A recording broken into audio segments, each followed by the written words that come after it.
C'est Sam Samouraï, patron de la Sapo Gang. On se retrouve sous le micro de Monsieur Corp. Tu connais la meilleure émission en ce moment. Si tu ne passes pas ici, là, tu connais pas c'est quoi l'affaire du rap. Bisous, partout dans le monde. Big up la meuf. C'est Sam Samouraï, artiste, rappeur, auteur, compositeur de nationalité congolaise. 2022, on a rencontré beaucoup de difficultés, mais on ne peut pas toutes les citer. Mais ce qui est très sûr, c'est qu'en 2023, on va faire mieux qu'en 2022. Donc c'était une année d'apprentissage pour nous et qu'en 2023, on va mettre cette connaissance en place. Jean-Herman Koulin-Vokula, c'est une grande personne. Et s'il a vu dans sa carrière, il fallait qu'il hausse un peu le niveau, il travaille avec d'autres personnes. Il est libre de faire son choix, mais la famille est là. Moi, je ne peux pas dire que c'est une séparation. C'est juste que chacun de nous a la liberté de faire les choix dans sa vie.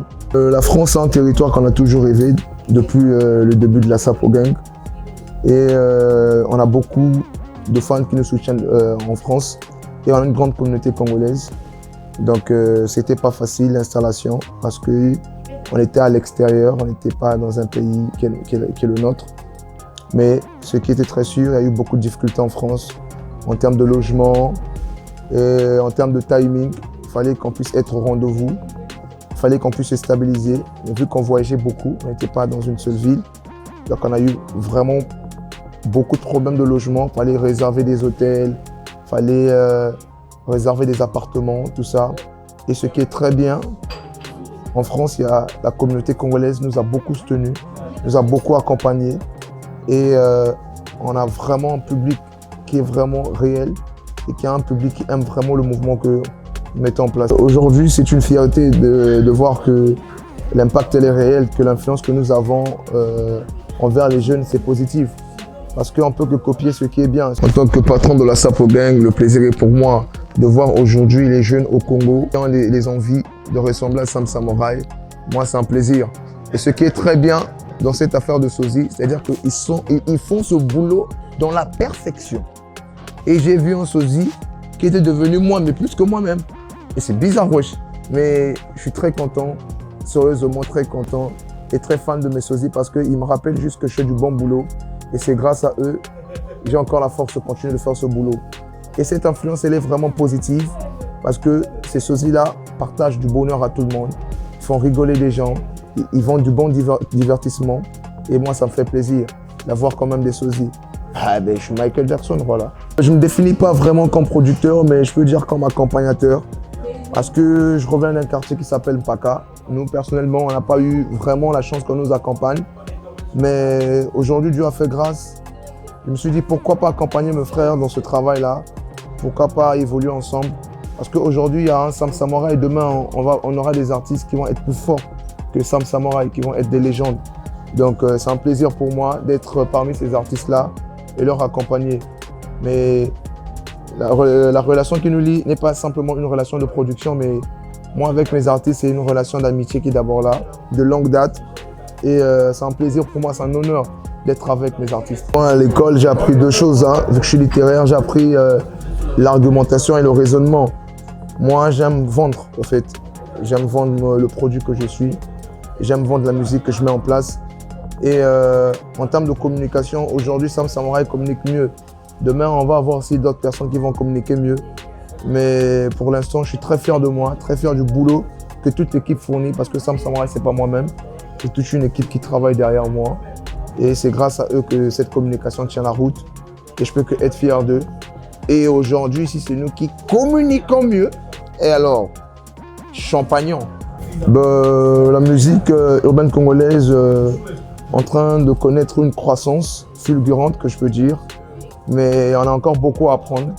Parce que en termes d'évolution, on évolue mieux côté prod, côté clip. Et là, notre public commence à nous consommer. Mais en termes de rivalité, on ne rivalise pas encore avec d'autres pays. En termes de musique, on a la bonne musique, on a les bons produits, mais on n'a pas les atouts pour les vendre. Donc quand je parle de rivaliser, je ne parle pas en termes de création de musique, en termes de contenu, parce qu'on est les premiers en Afrique qui avons commencé avec l'histoire du succès, l'histoire de tourner, tout ça avec des grands artistes en Afrique. Mais en ce moment, on a subi une baisse en termes de la musique urbaine, je parle bien sûr. Et ce qui est mieux, c'est de rivaliser avec d'autres pays, trouver à d'autres pays qu'on peut reprendre cette place qui était la nôtre, mais en termes de savoir vendre notre musique à l'extérieur. Parce qu'en ce moment, on ne se vend pas vraiment. Sam Samouraï n'aurait jamais un meilleur son personnellement parce que mes sons, c'est mes enfants. J'aime tous mes sons. J'ai vraiment un amour fort avec toutes mes chansons. Mais ce qui est très sûr, Pepoc, c'est un grand projet. On a mis beaucoup de moyens en place pour la chanson Pepoc. C'est notre premier titre réalisé en France. Donc on a consacré beaucoup de temps, beaucoup d'efforts sur ces projets. Mais j'aime tous mes morceaux. Je considère tous mes morceaux. Et j'aurais jamais une meilleure chanson personnellement. Mais mon plaisir est que tout le monde apprécie Pepoc parce que c'est un projet super lourd. On a pris beaucoup de temps pour travailler dessus. Même si on sait que les Congolais n'aiment pas les Congolais. Et tu coupes ça au montage. En 2023, on va plus travailler à l'extérieur, comme en 2022. Mais en 2022, on était allé en vérification, tâter le terrain, voir ce qui se passait. Mais en 2023, on va travailler plus à l'extérieur. Sur le plan national, il y a mes artistes qui vont travailler ici, là, notamment des Fresh Boys qui vont faire beaucoup de buzz, beaucoup de succès, Inch'Allah.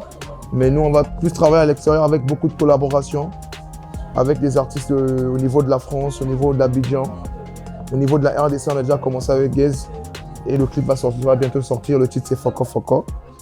Et ce qui est très sûr, on va avoir beaucoup de shows. Beaucoup de grands shows, un EP qui va venir. Ce que je peux dire en 2023, c'est une année de réussite, une année de grandeur, une année de victoire. Je garde la surprise parce que je ne peux pas déjà sortir les coups parce que moi j'ai 5 coups visibles, le 6e est invisible, d'où on m'appelle l'ombre des coups cachés. Niveau. Les cachets. Il allait changer tous les cachets. Parce que les mécènes d'ici là ne respectent pas les artistes. On valorise plus les artistes qui quittent ailleurs, qui viennent prendre des cachets énormes ici, là, tandis qu'il y a des rappeurs qui font beaucoup de buzz localement, des chanteurs qui font des grands hits localement, mais ils ont des cachets des moindres. Mais on peut prendre, peu importe l'artiste, un grand qui va venir au Congo, il ne va pas remplir les salles que nous allons remplir au Congo. Mais on remarque que ces artistes-là sont plus valorisés que nous. Mais nous, on a besoin de ces cachets-là. Les gens veulent que les artistes congolais puissent évoluer. Ils vont évoluer avec quoi? Avec les critiques? Ah non. Avec les clashs? Non. Ils vont évoluer avec de l'argent. La musique fonctionne avec de l'argent. La musique fonctionne pas avec les critiques. Donc d'où cela. Et moi, si on me donnait une baguette magique, ce que j'allais changer, c'est d'abord les cachets. Parce que les artistes ont besoin de mailles. Et ceux qui sont derrière nous auront besoin de mailles. Et on a besoin de ces mailles-là maintenant. On doit nous respecter, on doit nous valoriser dans ce sens-là. J'espère que j'ai répondu à la question. Ben, je salue mon public, je salue les gens qui me critiquent. Continuez à me critiquer, j'aime les critiques, c'est ma zone de confort. Quand on parle pas mal de moi, je suis mal à l'aise. Donc j'attends plusieurs critiques, des insultes, continuez à m'insulter. J'aime vos insultes, j'aime votre haine parce que votre haine définit ma force. Parce que je suis le maître de votre maître.